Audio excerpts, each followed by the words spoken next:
Sports world, what's going on? It's Scripture Stalk. How's everybody doing? So, there's a video on Undisputed where Broussard, Shannon Sharpe, and Bayless are discussing a comment that Shaquille O'Neal made concerning nobody fearing LeBron.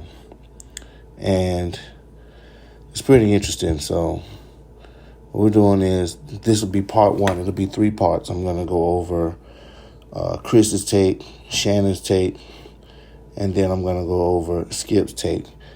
So start this off. We'll get right into it. But before we get started, make sure you hit that subscribe button, please, and like the video and leave in the comments if there's something I left out, or whether you agree or disagree with what's going on.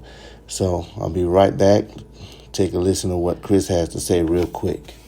First of all, I'm trying to be fair. Yeah. And in October, Shaq said that if LeBron passes Kareem, he'll be the GOAT. All right? Now, I disagree with Shaq, but I bring that up because I think it gives some insight into what he was saying right here. I don't think Shaq would say no one was ever scared of the greatest player of all time, or of a player he thinks is the greatest player of all time. So I think Shaq was likely talking about this season.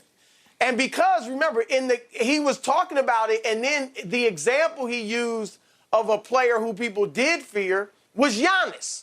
He didn't go all the time. He didn't go to Jordan or Kobe or himself.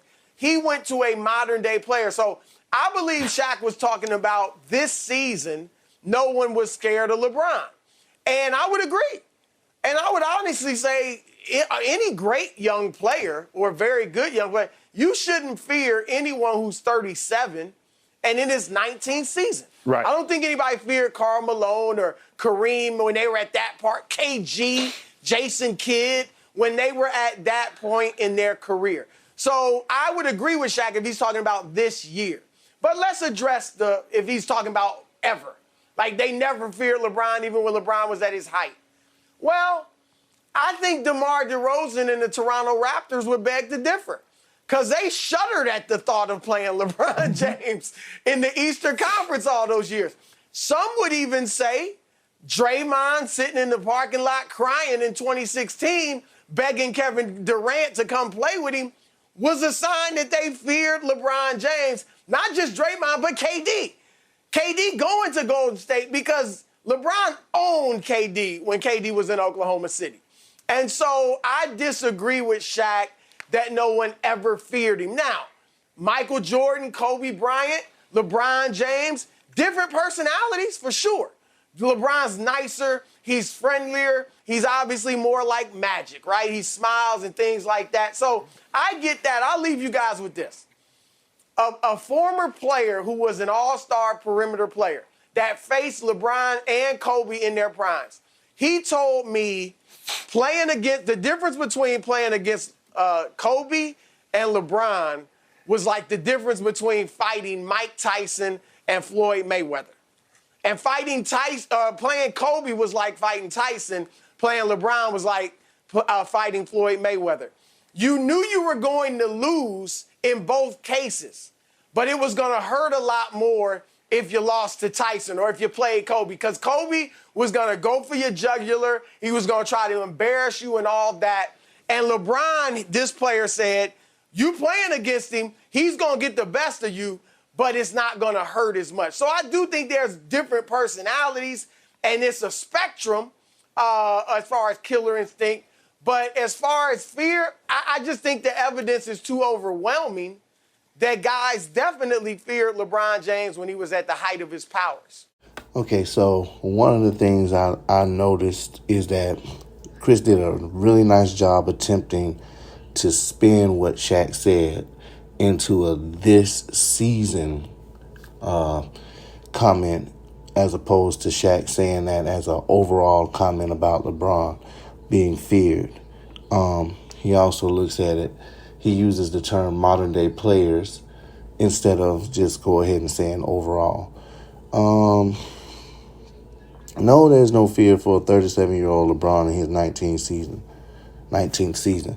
But guess who was feared? And they were 37, 36, even at 40 years old. Yeah, you guessed it, Michael Jordan.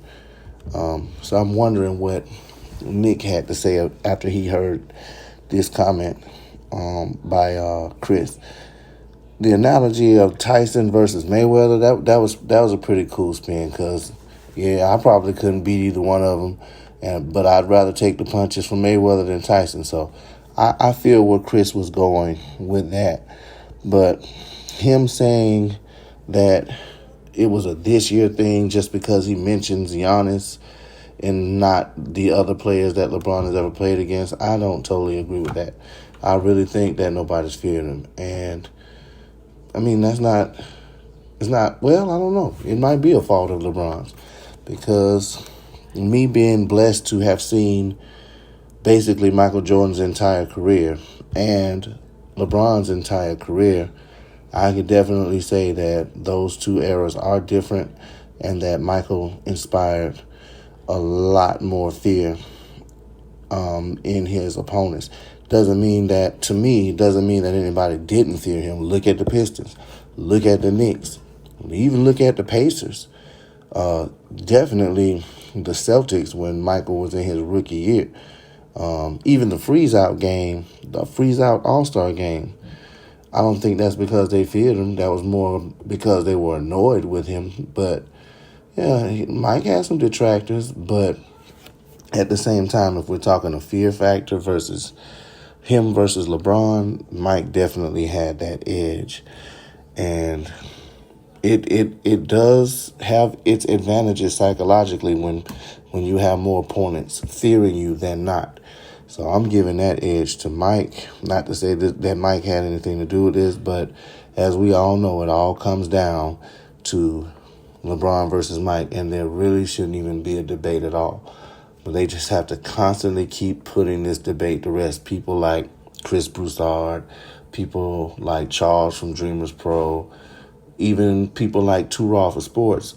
Even though he thinks Wilt Chamberlain is the greatest of all time, he'll still be one of the first people to tell you LeBron ain't had no business trying to compete with Mike for greatest of all time, or even striking fear, or being a competitor, or being a defensive player. So I'll get back to you guys with part 2, which will be Shannon's take. But in the meantime, like I said, please hit the like button for this. If you haven't subscribed yet, please do so. And feel free to leave a donation. The link to this video can be found in the description if you want to check the video out in its entirety. All right, I'll get back with you.